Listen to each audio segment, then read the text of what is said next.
I left the corporate world and started Leath HR Group in 2017 after my second daughter was born. It turns out I really enjoy building things from almost scratch Mm. and being a creator and also a maximizer. I cannot be full-time mom and full-time CEO entrepreneur. I just can't do it. I can't get the kids where they need to be and run this company and keep growing it at the rate it's growing. People say, how do you juggle it all? You have to cut a lot of it out. You can't Yeah. juggle everything. All of it can't be on your plate. You have to say no. If you're going to start a business, you can't be afraid to do something wrong. You got to Yep. just keep throwing things at the wall, like fundamentally understanding why it did or didn't work. As a leader in business, you got to move fast. It's better to move fast than slow. This is the Turn Your Life Around podcast, and I'm the 180 lady. I've been helping people turn their lives around since 2007 as the founder and CEO of a large mental health company.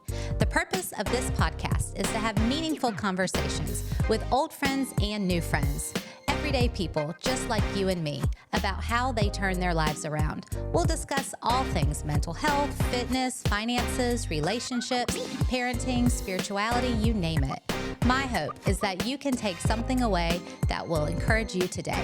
I'm your host, Sarah Coates. Are you ready to turn your life around?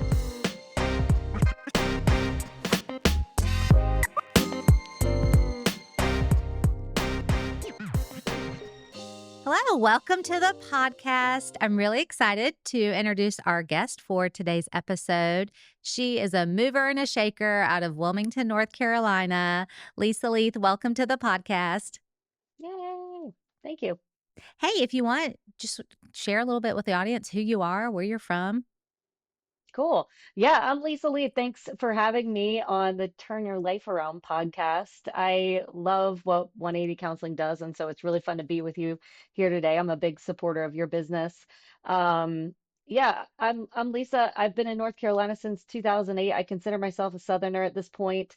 I made my way here by way of work, as so many people do, and living on the coast is something like, as a person that grew up in central Pennsylvania, you didn't really realize that this was an option ever, Yeah. to be able to see the ocean and see the beach and live this life and also have a great job. So yeah, I feel really, really like I kind of made it. Like I made a life here in Wilmington, North Carolina with my kids and my husband. Um, and just loving it, loving the business community throughout the state of North Carolina. Really proud of the fact that we always end up in the top couple of spots for great places to do business, and big advocate for the state and just kind of all things women in business and economic development. So That's awesome. Well, we're glad you landed in North Carolina. So, did you start your company in North Carolina or did you start when you were in another state? You mentioned Pennsylvania. yeah, no, I am from Pennsylvania, big Penn Stater we are. And I actually moved to New York City for work right out of school, but then I made my way to Wilmington, North Carolina with Corning Incorporated back in 2008. I kind of bounced around the state with them in HR leadership roles. And when I came back to Wilmington, I was working for Corning, and a opportunity popped up to go work as the head of HR for a company called Alchemy, which is a CDMO, a contract development manufacturing organization. We made drugs for everybody else and they put their labels on it. Um, and then from there, I had my second child and I had been traveling. We had a plant over in the Netherlands and we had six other plants stateside. And I was traveling a lot, doing like cultural road shows and making sure our plants were, growing and being prosperous. And I thought, you know what? People had always said, you could probably make some money doing HR consulting. Like people are always asking you for advice. And so while I was on maternity leave, I put more thought into that, and had the support of my husband, which was really important. As you know, like having your partner be supportive of taking a big risk and going all in and jumping into a brand new business. And I had never been an entrepreneur before, so it was a risk, right? And Yep. so I left the corporate world and started Leath HR Group in 2017 after my second daughter was born. Um, So it's been a journey. It's been really fun. My husband actually quit his job to run the business. So that was like his second leap of faith for me. When I came in-house at Vantaca, which is a software company headquartered here in Wilmington, North Carolina. And yeah, so the business is still going strong. Leath HR Group has, I think at this point, like 250 clients, a really strong team of HR leaders, and I've kind of like focused my day to day on Vantaca now, which I'm a part owner in, along with many other people. But building something has been, it turns out I really enjoy building things from almost scratch, Hmm. um, and being a creator and also a maximizer. So I don't know. What about you? You and I are similar in that we're both female entrepreneurs, risk takers. Our husbands are huge supporters of our companies and now even working for our companies and involved in them day to day. I Your mean, husband is too? yes. So my How's it husband, going? yeah, I mean, you know what? I was really scared. We were both afraid to take that leap. We did that basically after like 2020. I think it was like late 2020, early 21. We decided this just doesn't make sense anymore for him to keep working for someone. And he was doing a great job and he loved his job, his career. But for our family, it just didn't make any sense. I mean, basically, I had a come to Jesus meeting with him one day and I was like, I cannot be full time mom and full-time CEO entrepreneur. I just can't do it. Like I can't get the kids where they need to be and run this company and keep growing it at the rate it's growing. And so we made this decision that he was going to step back from his career and come on board with my company. And he does a lot of the logistics, checking in on the different offices, the operational part. We call him like external operations because there's always an air conditioner out or a leaky Right? toilet or, something that needs to be checked on. So he does a lot of those logistical things. And before my kid got a driver's license, was also running them to the dentist appointment, picking them up from school, like doing carpool, soccer practice, all the things that I couldn't keep doing at the rate I was doing and be invested in my company. So Right. I hear what you're saying. Like, it is just so key to have a spouse, a partner who's able to support and come alongside our dream and our vision and help us run it. It's amazing. I mean, truly, like when he took over the company, I we kind of did like a little PR splash, because the company is Leath HR Group, like it has Yeah. my name on it, and he, by the way, has a different last name. So I Okay. mean, like this takes a strong man to like get behind my Yes. maiden name, but I, he has extreme conviction. So that was kind of my whole thing was like, hey, for the last 6 years, this is the guy that had the most conviction out of everybody, sometimes even myself included. So he's the perfect person to run the business because he doesn't really have to be a salesperson. He just gets out there and says what he knows to be true, and it's just like solving problems for businesses they can't solve themselves. That's One thing I awesome. was thinking about as you were saying, like your husband works for you too. I We had like some struggles at first, which was just sort of like balancing like where does the blurry line, where do you need to draw a hard line in the sand just for your own sanity, right? And like to preserve some level of intimacy between the two of you, and like the good stuff, right? The reason why you got together in the first place. And I found myself getting like extremely annoyed where we'd be out to dinner, having a drink or happy hour or something, and like all we would talk about was business. And I remember and we would talk through that, but I remember telling um, a friend that I was so like I just wanted to not talk about work and not talk about Leath HR Group when we were having personal time. And she said, "Why don't you reframe your mindset and like how lucky are you that you have something so important that you all are building together that you have something interesting to talk about." She's like, a lot of spouses don't have anything in common after, 10, 12 years. And wow, like you've got something as cool as a business that's growing and that you're proud of to talk about. And like ever since that conversation, when I find us like talking about the business during personal time, I try to just like, I'm like, okay, go back to that conversation where it's like, yeah, how lucky are we that we have this? So many other people aren't able to work for themselves and build something together. So anyway, I thought that was was great I advice. I think that's amazing advice. I know as you were saying that, I'm thinking like, do we talk about my company all the time? And the answer is probably yes. That and our Yeah. kids, and yeah. What's wrong with that? I mean, I love this Yeah. reframe that your friend shared with you because I think that's awesome. I mean, I'm a therapist, so I work with a lot of couples, or I have in the past, who after 20 years of marriage, they end up getting a divorce because they don't have anything in common. Their kids Right. have flown the coop and they don't have a shared thing in common, like a shared interest. And, as a therapist, I try to encourage people, find a hobby that if you want to hike together or, travel or get a boat and go boating together. Like find a shared thing that you both love to do to have quality time. And people struggle to do that. And I agree with your friend. Like, how lucky are we that we have this Yeah. shared thing with our spouse that, and yeah, we talk about all the time. The other thing I do, we try to be real intentional about at least once a month. We try to do like every other week, but at least once a month doing a day date because there's just something about getting out during the day and hanging out together. And yeah, we talk about the company and the things that are going on, but it's something that keeps us going. Yeah.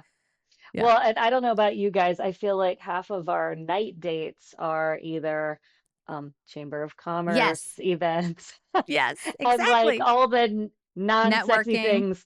Yes. So anyway, that's great. I love that you guys do that. We'll try to scoot out every couple of weeks, like Yeah. for an early happy hour before we scoop the Mm-hmm. kids and Mm-hmm. just catch up the two of us, which is definitely Yeah. important.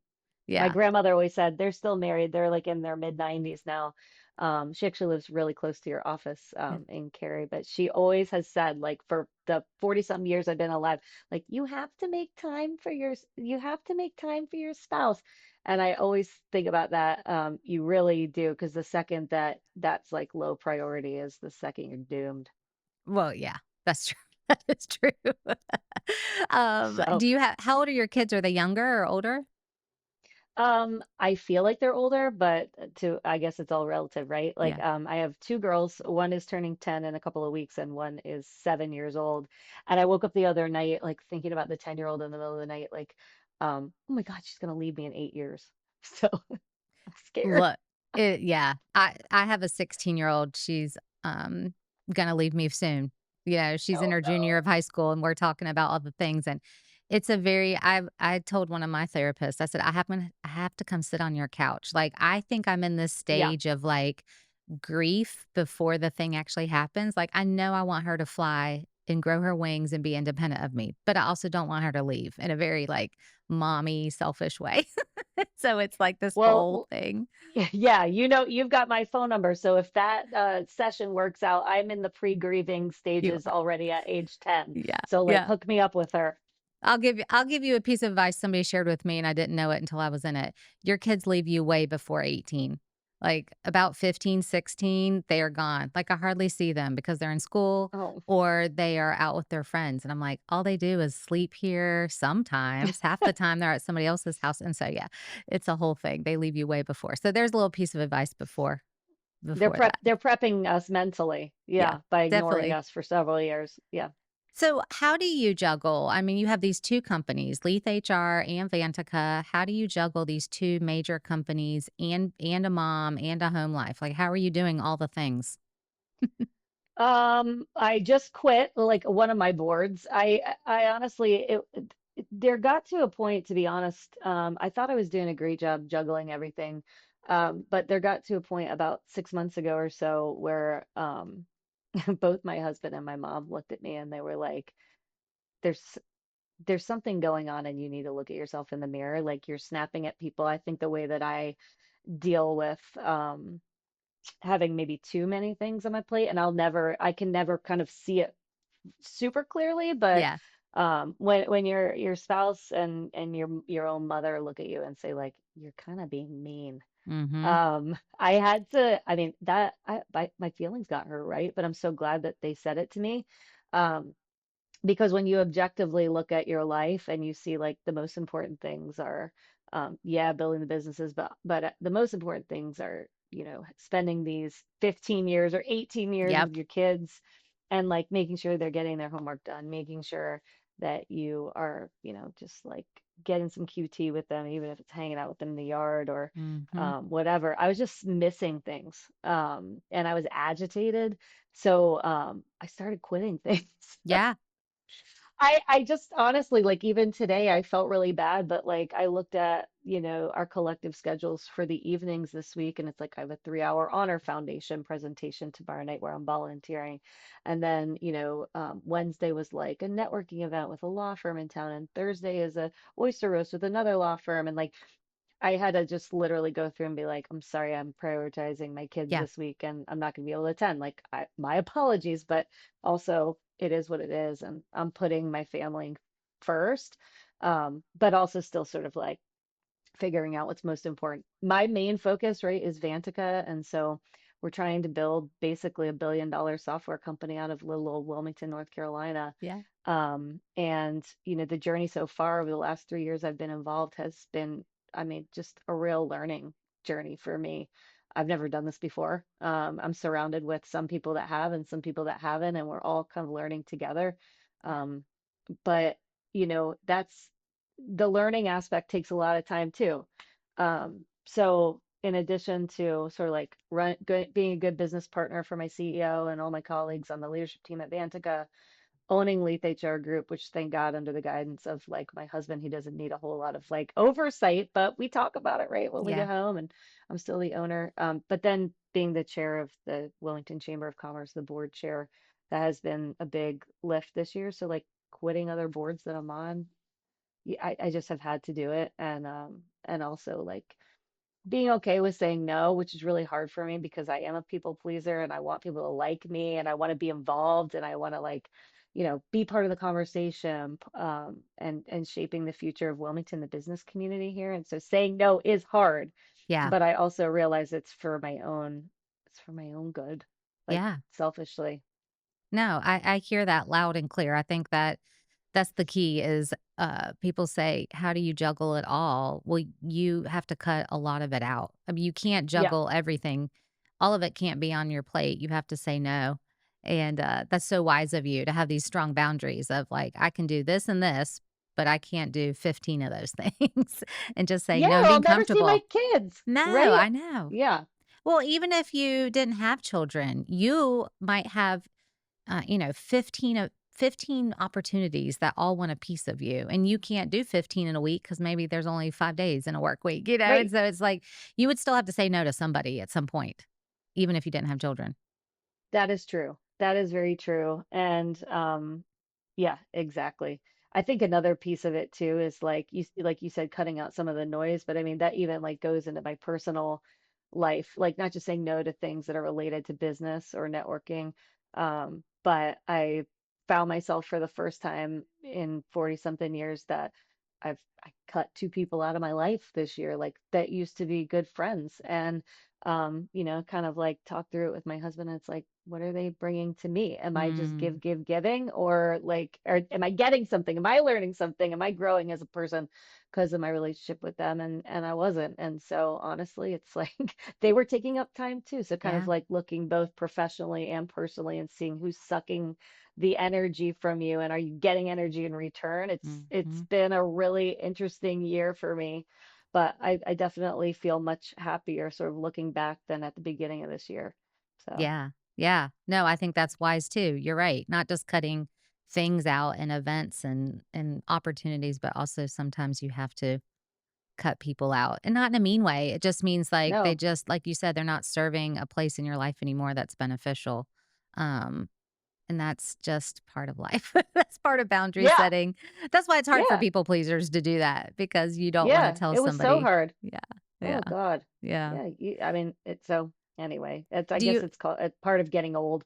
You just Yeah, get like fine with that stuff. I don't know. Everybody always said like, oh, once you're older, you sort of like stop, you know, caring caring. about like the little things and what other people think. And I'm like, no way, I'll always care. Yeah, But and I still do deeply, but I realize that there's only so much of, life yeah. and time and energy to go around, and I want my kids to get it first.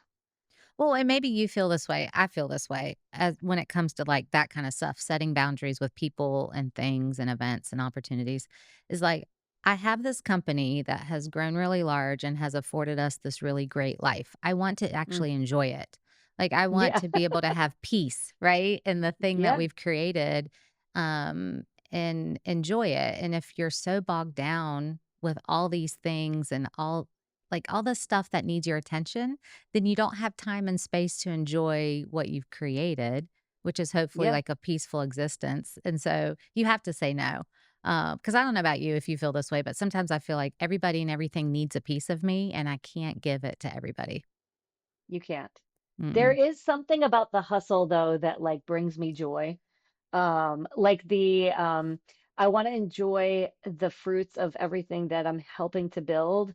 But also like the hustle and like the bit of angst that drives you to do more and keep being successful. There is something there that's Yeah. yeah, that probably drives you as well. Yeah. Without it, like, oh my God, we would be super bored. I remember, being on maternity leave, and I would joke with people like, "Oh, I'm going to start saving more money, so I can retire early because I love this life." But to be honest, after 10 weeks or whatever, it was like, okay, so like, what's the next business? And then I created an app. So it was like, yeah, I wanted to relax and enjoy, but then I kind of thrive in the stress. Yes, yes. I call it getting itchy. That's my Yeah, joke between my husband and I because we'll do something, I'll do something, we'll open another office, and then like in 6 months it's up and running, and like I'm like, okay, I feel a little itchy. Like, what's next? What's the next thing we're gonna do? I think that's that entrepreneur in you and me and probably other people that are the same. It's just that what's the next thing that keeps us yeah, going? yeah. It's What's fun your and next thing? well, we're actually working right now on a thing. We're opening what's called an IOP program. It's a substance abuse intensive outpatient program. We're opening it in one of our offices in Johnston County. And Okay, so that's awesome. what we're currently working on. And it's like opening another office. It's just this whole other arm of mental health. It's another service line.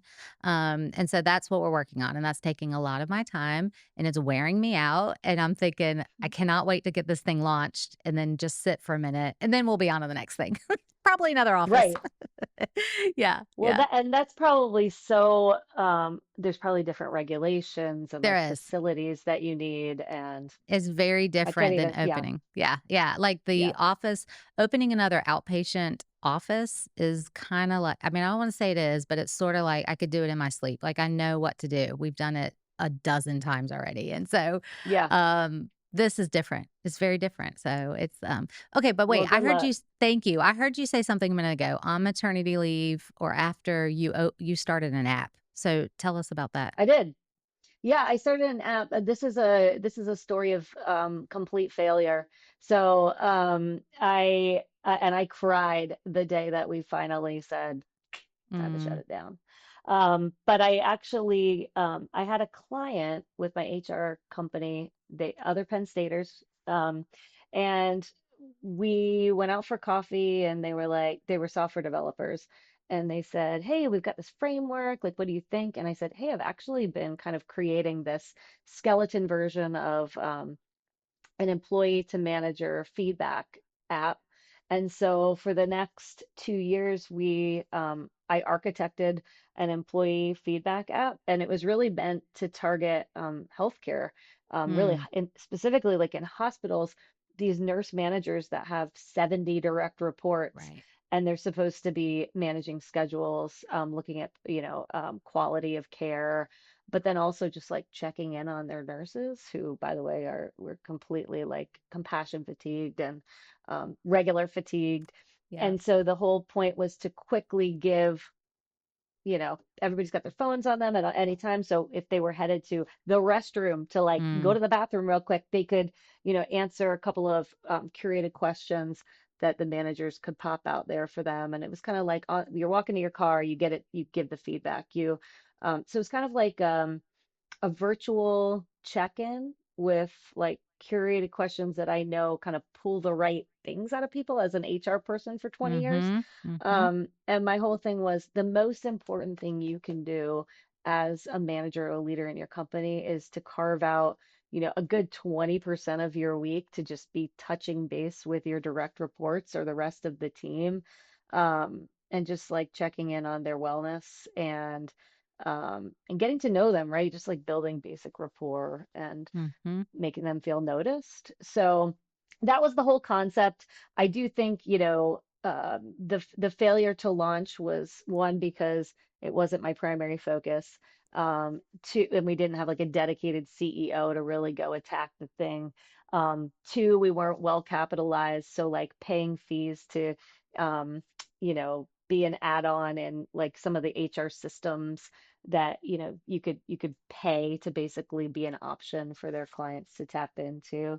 And then three, I think we learned that embedded apps are so much easier than like separate apps Yeah. where people have to download. People will download a game and play, but they won't download a work app that's outside of sort of their normal scheduling tool, HR, payroll tool, or Teams and Slack or whatever. So if there was Mm-hmm. a way to have embedded it, it was a great idea. Work Talk, it was what it was called. Still on the domain. If you want to buy it, like let me know. Um, it was a great name with a great logo and a great concept. It just totally failed. Yeah. So that was an interesting experience as well. You talk about like learning. I mean, again, never architected an app before. That was interesting. The iterations, I never would have guessed that like to iterate on something so many times. Any developers listening out there will know like life is about iteration, especially in code. But yeah, it was a great experience. I'm proud of trying it, but it no longer exists. Yeah. But being an entrepreneur, part of that is accepting that sometimes things don't work out. That, some people call it failure. I just call it like faltering. I mean, yeah, okay, that didn't work. Pivot. What's next? Try something different. Right. Try it again differently. I mean, I don't know. I'm not personally afraid of failure in my profession and what we do because I think it's just part of the game. I mean, nobody's gonna It be is. perfect all the time. Right. And I mean, I'm like, yeah, I definitely would, start another business and continue to try. We tried to pivot a few times with Work Talk, just like different industries we're going after and sales pitches. Yeah. I mean, yeah, you cannot, if you're going to start a business, you can't be afraid to do something wrong, right? You got to Yep. just keep throwing things at the wall and like fundamentally understanding why it did or didn't work. Yeah. But yeah, I always, you hear that since you're a kid, right? You just, if you're gonna fail, fail forward. And it's like I never really believed it until that was like an actual failure. Yeah. So, so now I've lived it. I believe it. Yeah. How do you as a leader though in business, how do you deal with criticisms about failure or things that don't work out? Like when it failed, when you guys decided to shut it down or not continue with it, surely there was criticism around that. Oh yeah, I mean, even with the business partners, we were like, is now the right time? Maybe it's not. There was always sort of like this hope on the horizon, like, well, we had that demo and like it was with this big healthcare system and like maybe they'll do it and they're running a pilot. So you always sort of have like a little glimmer of hope. And so just talking through, it's I mean, at the end of the day, it's all about the money and the time you spend and like Yeah. making good decisions and just having open dialogue. I mean, I highly recommend if you're getting into business with friends or colleagues that Mm, you talk about all this, like how will we, who does have ultimate decision making at the end of the day. Maybe give somebody an extra 5% of ownership just so that when it comes down to like, voting on things and yes, no, maybe so, somebody's got to have the ultimate decision making right. authority. But I think like as far as just failure in general, like as a leader in business, um, you got to move fast. It's better to move fast than slow.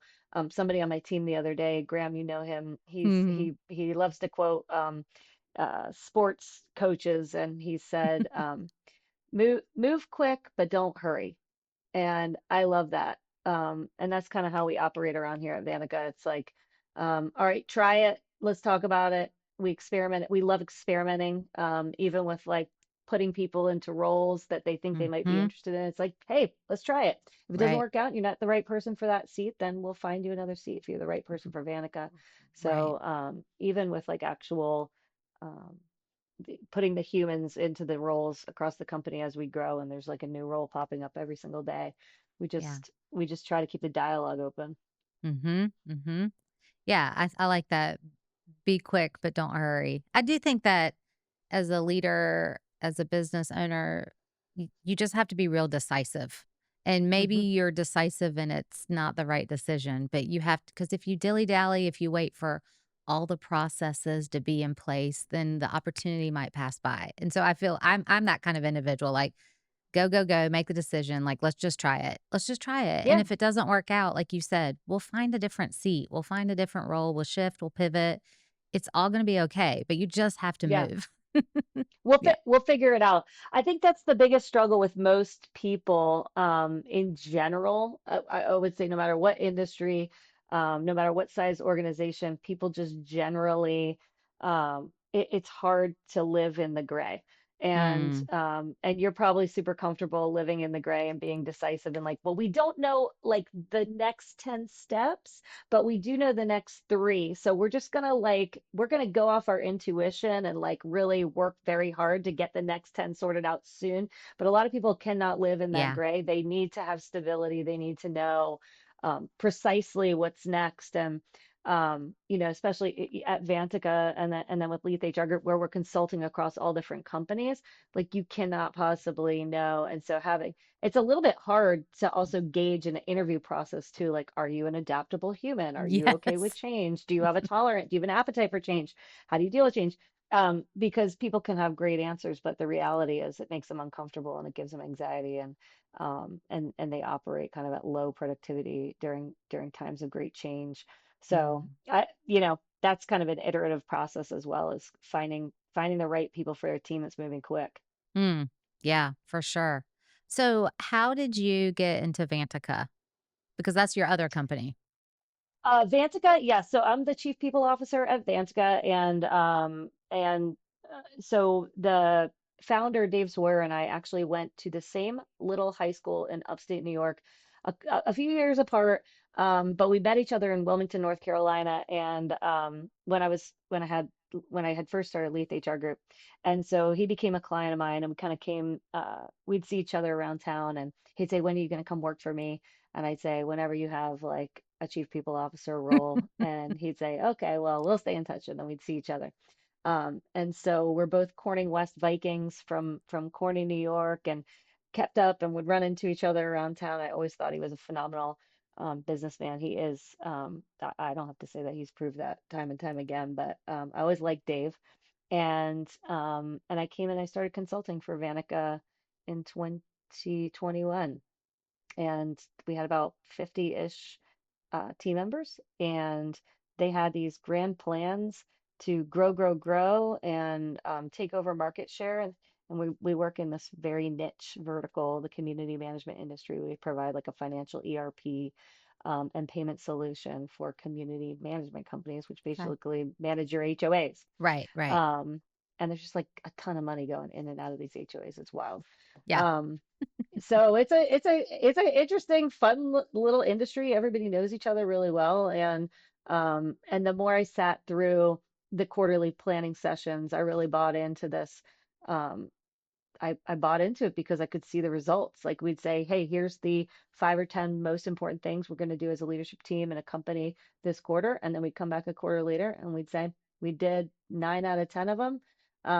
Were they the most important things looking back? Yes, they were. No, they weren't. But we had a really disciplined process for running the business. And I could see that the planning process yielded the results we were looking for. And so decided to come in-house because I mean we're building a rocket ship here, and yeah. it's really fun to do it from Wilmington because there aren't many, we're trying to build a tech scene and it's blossoming. It definitely is. I run a tech talent collaborative with Megacorp and Live Oak Bank, but I mean um it is hard. It's not like we have a plethora of software Right. developers running around the coast. I'd love for them too. Yeah. So everybody check out nccareercoast.com. Oh, I love Um, that. yeah, That's good. it's a project that the Wilmington Chamber of Commerce launched, and it's a talent attraction branding project that I got involved with. It's been really fun. Well, there's a lot of tech people on the West Coast, so why aren't they migrating to the East Coast in Wilmington? I They mean, should. They it's yeah. 100% should. Lower cost of living, better taxes, Yeah. and they should go check out the where we were number one state to do business in for 2 years in a row. That's But so awesome. yes, all the Yeah. California people move here. Right. We're going after folks. We know people love to move here from New York, New Jersey, Northern Virginia, Ohio. So all y'all, come on. We can upskill everybody in the Wilmington kind of MSA and still would have plenty of jobs open. So we need everybody. But first Wilmington has to upscale the infrastructure, meaning the roads, because whew, the traffic. Yes, and the DOT has a bunch of projects going on down here. If you look Yeah, at the NCDOT or the federal infrastructure, the bipartisan infrastructure bill, there's a lot of money coming to that's now good. North Carolina in general, but also Yeah. southeastern North Carolina. Yeah. And we're getting a new bridge, so that'll be sort of our generational project down here in Wilmington is getting a new Cape Fear Memorial Bridge. So looking forward Yeah. to that. That is awesome. So let's shift here for a second. So you run a podcast yourself called HR Nightmares. I And do. when did you start that? So we started HR Nightmares 3 years ago. It was meant to be basically like a low-key ad for Leath HR Group, but it turned into a hobby project that just, I mean, good God, we have a lot of laughs. We started out by thinking like, what should we call this podcast? Like it's always I'm all about the brand. I know you're like a Right. big brand person too, which is amazing. But like really thinking hard about what will we call this podcast? And our running joke in the house was like, everybody's got an HR nightmare. This is Yeah. why we're in business. Everybody has an HR nightmare. So we said, well, why don't we just call it HR nightmares? And so I tested it with like a few of my other HR people that had like been on my team in the past, and they were like, that's a horrible name. People aren't going to want to come on your podcast. Everybody's going to be freaked out to come on HR nightmares. Um, and and at first, maybe so, but then we became the podcast that basically we're slashing HR nightmares. We're trying to turn your HR nightmares into a dream come true, a workplace dream come true. And gosh, we've had like amazing guests over the years. Everybody from Joe Conway at UNC Health to Lakeisha McDay from the New Hanover Community Endowment, um, Eden Arthur, who now actually came to work for Leath HR Group. She had worked at Thermo Fisher as like a global HR leader. I mean, Tiffany Tucker, athletic director for Yeah. University of Maryland, Mhm. Baltimore. So I mean, we've had a ton of really interesting guests. We've had a few fly in for the podcast, but we have a good time. Just yeah, we try to work through stories. So it's definitely an opinion piece. Um, you know, we're HR people, but until the audience pays Lead HR Group, we're not your HR people. So Right, that's our right. kind of like our This is your go-to. We're disclaimer. like, yeah. So, and then we have like live audience write-ins, so people can write in. They also submit anonymous stories looking for free HR advice, Yeah. which that's always super fun to work through with the guests. Even if they're not HR people, we say, hey, pretend you're an HR people person. What would you do with this Right. What would with you this do? crazy story? Yeah. That's fun. That sounds like a fun podcast. Just off the top of your head on the random, like what's one of the craziest scenarios you worked through on your HR podcast? So we get all kinds of write-ins, but I think probably my three favorite like scenario episodes would have been the blank from hell. So we did Mhm. employees from hell, managers from hell, and then my personal favorite was HR managers from hell, which is basically the whole reason that I started Leith HR Group to begin with was because Right. most HR people are terrible. And like when you come across ones that are really, really good and have both the employees, in their heart, but the business sort of in their brain, that's a match made in heaven. And so talking through the HR nightmares with respect to HR managers from hell, you've got like the policy police, you've got the meddlers. So people would write in about like, hey, I work for a small insurance company, and my HR manager comes to all of my operations meetings uninvited, and she basically comes out of the meeting, gives me feedback on what I should do differently, and it's like has nothing to do with employee relations. So the meddlers, the HR people who are like the no people, and so we had somebody write in and talk about the HR manager that like thought it was their job to say no and was the financial gatekeeper, but you really have a CFO. And like my whole philosophy in life has been like, I read this book by Cameron Mitchell. He was like the billionaire hospitality guy, called Yes is the Answer, What is the Question? And it was all about like building a culture of hospitality that like enabled him to build a really lucrative, profitable hospitality business. Um, but anyway, that's been my whole philosophy is like, how do I, as the HR business partner, HR leader, like get to a place where I'm enabling all the different departments and functions by saying yes? How do I say yes more often? How do I get my team to say yes? Um, and so, just sort of like working through all the scenarios about terrible HR people is always fun. I like that, saying yes. I mean, I think that is also going back to parenting. I kind of parent that way. I try to say yes more than I say no because I think about these kids, they're living, they have one childhood, they have one high school life, they have one this, and it's like, why is it got to be no more than yes? Let's say yes as long as they're, within boundaries and limits and they're respectful and they're following the rules. Why not say yes more than no? And so I think that's the same in business, what you're saying. Like, yes, Yeah. and Yeah, say figure it say out. yes. Yeah, exactly.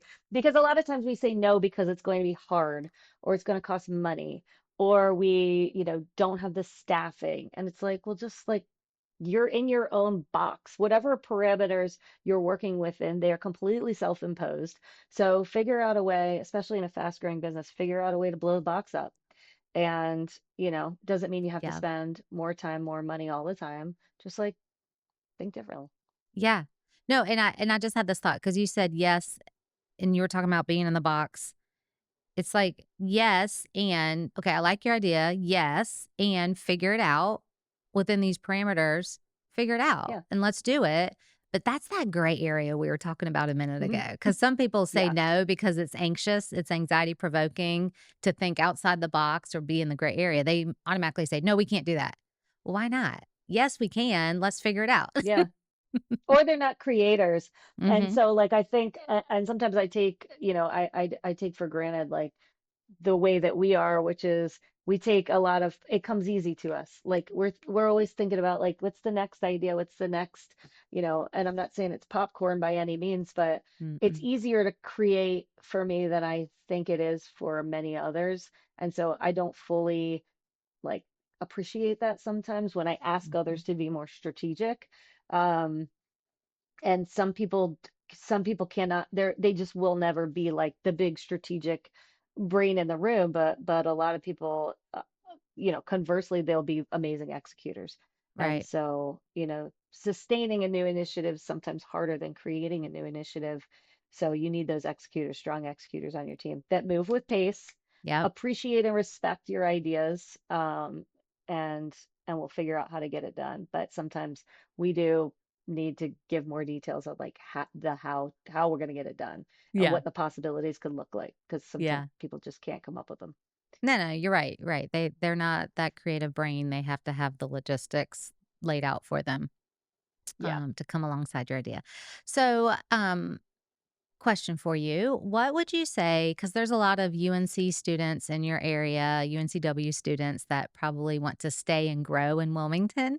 They want to have Hmm. their career there. They love the area. And then they want to be the future leaders in Wilmington. So, what would you say to somebody that's maybe college aged or just getting out of college and they want to launch into the workforce, but they look at you as like a role model and they want to be the future leader of Wilmington?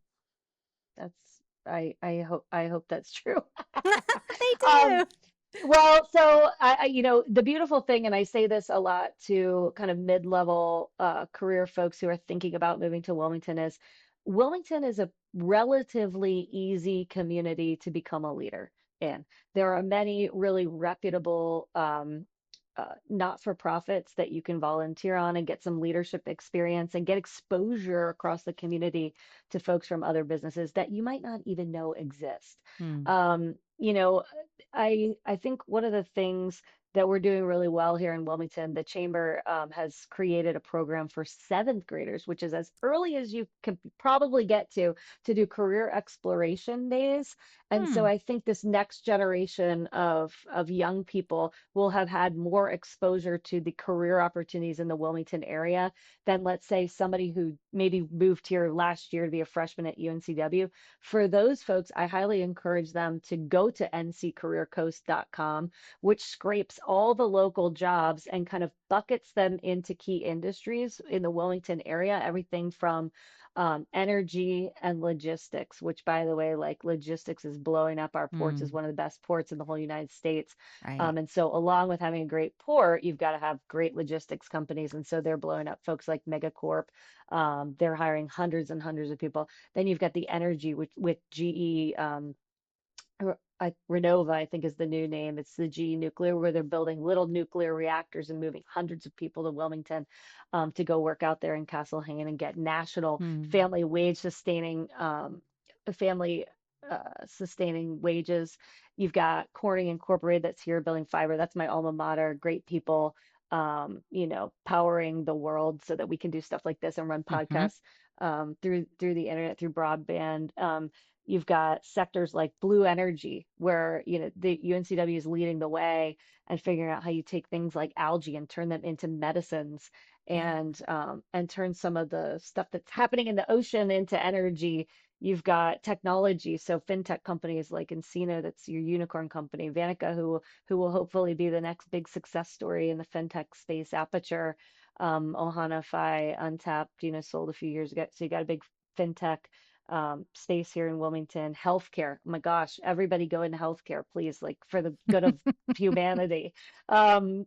Teaching, and there's just go to, like I said, nccareercoast.com. You can learn more about each of the different sectors. And then, getting on LinkedIn and actually doing more than just sort of like scrolling and liking, but going out and really following businesses that you think might be a good fit for you, and kind of like get tuned in, ask a bunch of questions about the trajectory of the business, the types of people that work there.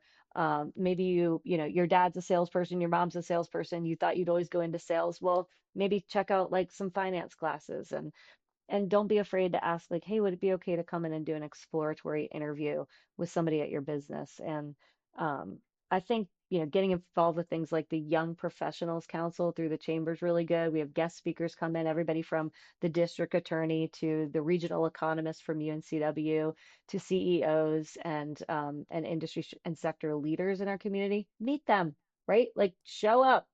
um, just getting out and asking questions is probably the best way to get exposed to careers you never knew existed. Also, Yeah. there's a manufacturing collaborative in town. There's like 400 or something manufacturers between Pender Brunswick and New Hanover County in this area. So there's a lot going on, and we need you to stay. So if you're listening and you're in Wilmington, do not go to Raleigh and Charlotte. Stay in Wilmington. We want you to stay.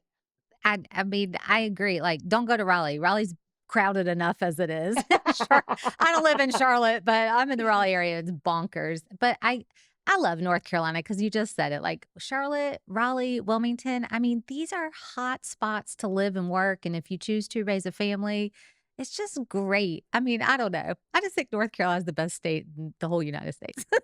It It's just is. so much. I concur. Here, here.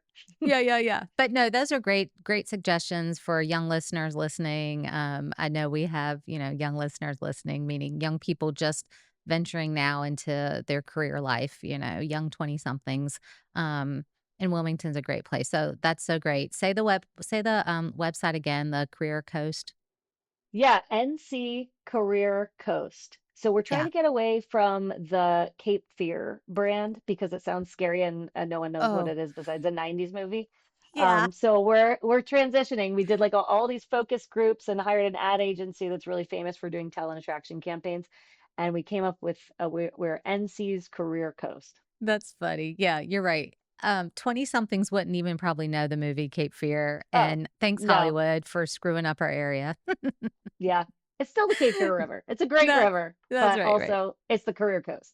So That's awesome. That is so good. Thanks. Thanks for sharing that. Thanks for sharing just your advice and your trajectory and how you turned your life around. And you are definitely a mover and shaker in Wilmington. I love that your knowledge base is so broad. And it sounds like anybody that reached out to you that wanted some advice or some expertise on how they can go into the next thing, you'd be willing to share that. So thanks for being approachable too. 100%. Absolutely. Connect with me on LinkedIn. And if I can ever make an introduction to anybody out there besides myself, like if Yeah. I love connecting people to other business folks. So please feel free, reach out on LinkedIn. I'm happy to do it. And how can we find your podcast if someone wants to listen into the HR Nightmares? Yeah, so we have a video podcast on YouTube. Just go to Leath HR Group and search HR Nightmares. And then anywhere you listen to your podcast, audio Awesome. wise, we've got, yeah, just search HR Nightmares. It's Leath HR Group presents HR Nightmares. So fun. Well, thanks for chatting with us today on the Turn Your Life Thank Around you. podcast. And I hope to see you soon in Wilmington when I'm down there. I hope so too. Thank you. Thanks, Lisa. Take care. And Have a thanks great for day. listening. If you like what you've heard today, be sure to follow, like, subscribe, all the things, the Turn Your Life Around podcast. We really appreciate you listening today and to future episodes. Have a good one. Thanks, Lisa. Hi, everyone. I appreciate you taking time to listen. These days we live in feel stressful, challenging, and maybe even chaotic. I'm really passionate about putting out positive content that will encourage and inspire others. I ask that you like, follow, subscribe, and even give us a 5-star review. Most of all, share this with your friends and family so together we can help people turn their lives around.